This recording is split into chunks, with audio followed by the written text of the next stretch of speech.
మన మోహనవాణికి విశ్వేశ్వరుని ఆశీస్సులతో సుస్వాగతం. మోహనవాణి ప్రేక్షకులకు విశ్వేశ్వరుని ఆశీస్సులతో దే ఆహ్వానం. ఓం శ్రీకృష్ణ పరమాత్మనే నమః. భక్తి యోగః ఏవం సతతయుక్తా ఏ భక్తాస్త్వాం పర్యుపాసతే ఏ చాప్యక్షరమవ్యక్తం తేషాం కే యోగవిత్తమాః. అర్జునుడు పలుకుతున్నాడు ఇట్లా: ఓ కృష్ణ, అనన్య భక్తితో నిరంతరం నిన్నే భజించుచు ధ్యానించుచు పరమేశ్వరుడవైన నీ సగుణ రూపమును ఆరాధించువారును, కేవలము నిన్ను అత్యంత భక్తిభావముతో సేవించువారును ఉన్నారు కదా. ఈ రెండు విధాలైన ఉపాసకులలో అత్యుత్తమ యోగ విధులెవరు? శ్రీ భగవాన్ ఉవాచ మయ్యావేశ్య మనో ఏ మాం నిత్యయుక్తా ఉపాసతే శ్రద్ధయా పరయోపేతాః తే మే యుక్తతమా మతాః. శ్రీ భగవానుడు ఇట్లా చెప్తున్నారు: పరమేశ్వరుడనైన నాయందే ఏకాగ్ర చిత్తులై నిరంతరము నా భజన ధ్యానాదుల యందే నిమగ్నులై అత్యంత శ్రద్ధాభక్తులతో సగుణ రూపమున నన్ను ఆరాధించు భక్తులే యోగులలో మిక్కిలి శ్రేష్ఠులు అని నా అభిప్రాయము. కార్తీక పురాణము 25వ అధ్యాయము.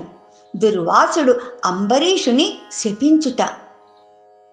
అందరం కలిసి కార్తీక పురాణం విందాము. అంబరీష, పూర్వజన్మలో కించిత్ పాప విశేషం వలననే నీకు ఈ అనర్థం వచ్చింది. నీ బుద్ధిచే దీర్ఘంగా ఆలోచించి నీకెలా అనుకూలంగా ఉంటుందో అలానే చేయి, ఇక మాకు సెలవిప్పించుము అని పండితులు అన్నారు. అంత అంబరీషుడు: ఓ పండితోత్తములారా, నా అభిప్రాయాన్ని ఆలకించి వెళ్ళండి. ద్వాదశి నిష్ఠను విడుచుట కన్నా విప్రశాపము అధికమైనది కాదు. జలపానము చేయటం వలన బ్రాహ్మణుని అవమానపరచుట కూడా కాదు కదా, ద్వాదశిని విడుచుటయూ కాదు. అప్పుడు దుర్వాసుడు నన్నేల నిందించును?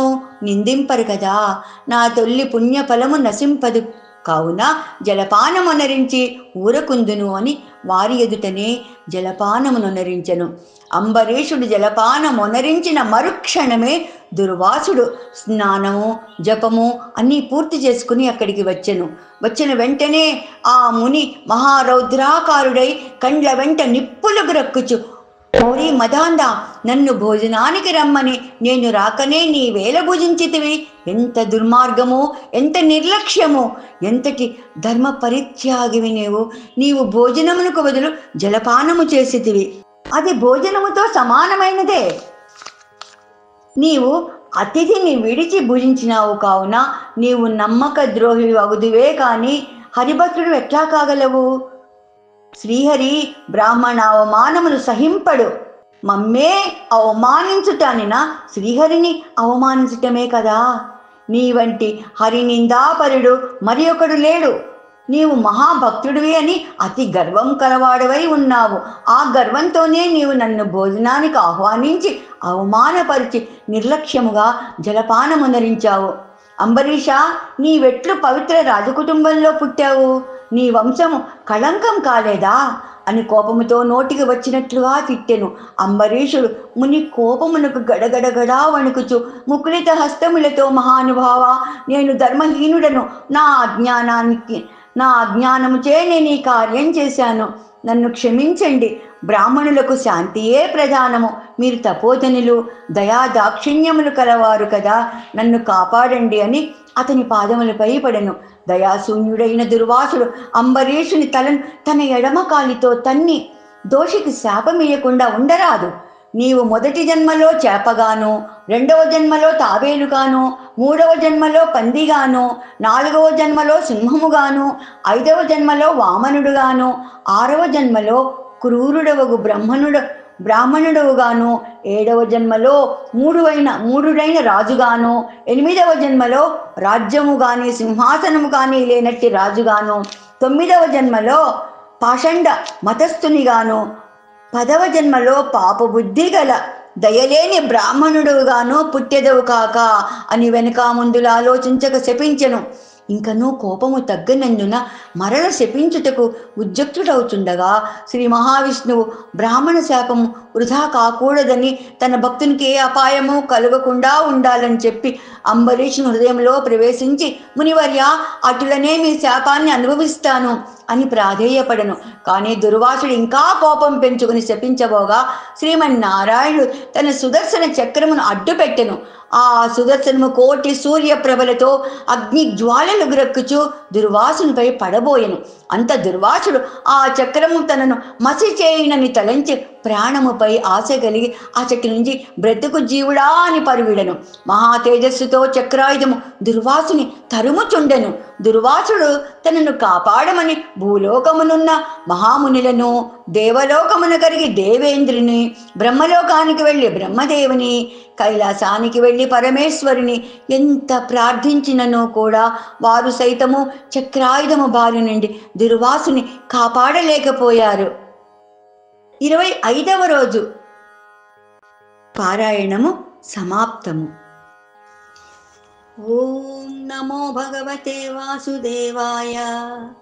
శాంతాకారం భుజగశయనం పద్మనాభం సురేశం విశ్వాకారం గగన సదృశం మేఘవర్ణం శుభాంగం లక్ష్మీకాంతం కమలనయనం యోగిరుచ్యానగమ్యం వందే విష్ణు భవభయహరం సర్వలోకైకనాథం. మేఘశ్యామం పీతకౌసేయవాసం శ్రీవత్సాంకం కౌస్తుభోద్భాసితాంగం పుణ్యోపేతం పుండరీకాయతాక్షం విష్ణుం వందే సర్వలోకైకనాథం. సశంఖచక్రం సకిరీటకుండలం సపీతవస్త్రం సరసీరుహేక్షణం సహారవక్షస్థలశోభికౌస్తుభం నమామి విష్ణుం శిరసా చతుర్భుజం. ఛాయాయాం పారిజాతస్య హేమసింహాసనోపరి ఆసీనమంబుధశ్యామ మాయతాక్షమలంకృతం చంద్రాననం చతుర్బాహుం శ్రీవత్సాంకితవక్షసం రుక్మిణీ సత్యభామాభ్యాం సహితం కృష్ణమాశ్రయే. నమస్తేస్తు మహామాయే శ్రీపీఠే సురపూజితే శంఖచక్రగదాహస్తే మహాలక్ష్మి నమోస్తుతే. నమస్తే గరుడారూఢే ढोलासुरभयङ्करे सर्वपापहरे देवी महालक्ष्मी नमोस्तुते. सर्वज्ञे सर्ववरदे सर्वदुष्टभयङ्करे सर्वदुःखहरे देवी महालक्ष्मी नमोस्तुते. सिद्धिबुद्धिप्रदे देवी भुक्तिमुक्तिप्रदायिनी मंत्रमूर्ते सदा देवी महालक्ष्मी नमोस्तुते. పదములే చాలును రామా నీ పదధూళులే 10,000. పదములే చాలును రామా నీ పదధూళులే 10,000. నీ పదమంటిన పాదుకలు మమ్మాదుకొని జగమేలు. నీ పదమంటిన పాదుకలు మమ్మాదుకొని జగమేలు. నీ పదములే చాలును రామా నీ పదధూళులే 10,000. కోవెలలోనికి రాలేను నీ కోరిన కానుక తేలేను. కోవెలలోనికి రాలేను నీ కోరిన కానుక తేలేను. నిన్ను కానక నిమిషం మనలేను నీవు కనబడితేనే కనలేను. నిన్ను కానగ నిమిషం మనలేను నీవు కనబడితేనే కనలేను. నీ పదములే చాలును రామా నీ పదధూళులే 10,000. నీదయ గౌతమి గంగారామయ నీ దాసులు మునుగంగా. నీదయ గౌతమి గంగారామయ నీ దాసులు మునుగంగా. నా బ్రతుకొక నావా దానిని నడిపే తండ్రివి నీవా నా బ్రతుకొక నావా దానిని నడిపే తండ్రివి నీవా నీ పదములే చాలును రామా నీ పదధూళులే 10,000 అద్భుత విగ్రహమరాధీశ్వర అగణిత గుణగణ అమృత శివా సాంబ సదా శివ సాంబ సదా శివ సాంబ సదా శివ సాంబ శివ సాంబ సదా శివ సాంబ సదా శివ సాంబ సదా శివ సాంబ శివ అద్భుత విగ్రహమరాధీశ్వర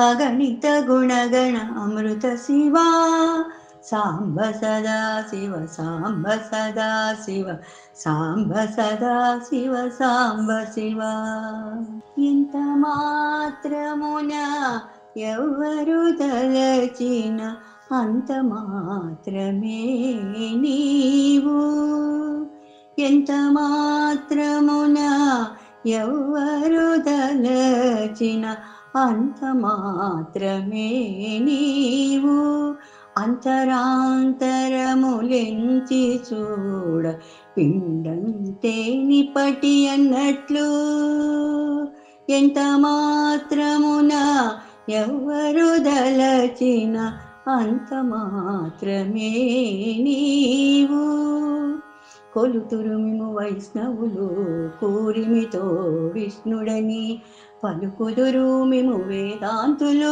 పరబ్రహ్మంబనుచు తలుతురు మిము శైవులు తగిన భక్తులును శివుడనుచు అలరి పొగడుదురు కాపాలికులాది భైరవుండనుచు అలరి పొగడుదురు కాపాలికులాది భైరవుండనుచు ఎంత మాత్రమున ఎవరు దలచిన అంత మాత్రమే నీవు